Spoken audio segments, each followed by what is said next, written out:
Subscribe करें erase star channel को और बेल आइकन को दबाएं सबसे पहले लेटेस्ट वीडियो देखने के लिए।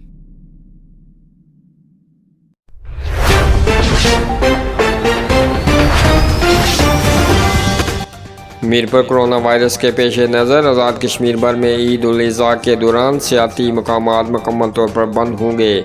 आज़ाद कश्मीर के एंट्री पॉइंट्स पर मुकामी अफराद के अलावा बैरून आज़ाद कश्मीर से लोगों के दाखिले पर मुकम्मल पाबंदी होगी। तफसीलात के मुताबिक महकमा दाखिला आज़ाद कश्मीर ने कोरोना वायरस के पेश नज़र आज़ाद कश्मीर भर में एंट्री पॉइंट्स पर बैरून आज़ाद कश्मीर से आए लोगों के दाखिले पर मुकम्मल पाबंदी आयद कर दी है और कश्मीर भर के सियाती मकामात को मुकम्मल तौर पर बंद करने के अहकाम जारी कर दिए गए। एंट्री पॉइंट्स पर सिर्फ मुकामी लोगों की आमद और रफ़त जारी रहेगी। इस सिलसिले में बाकायदा नोटिफिकेशन जारी कर दिया गया है। दोस्तों, आप अपनी राय नीचे कमेंट बॉक्स में ज़रूर दे सकते हैं और हमें दीजिएगा इजाज़त। अल्लाह हाफ़िज़।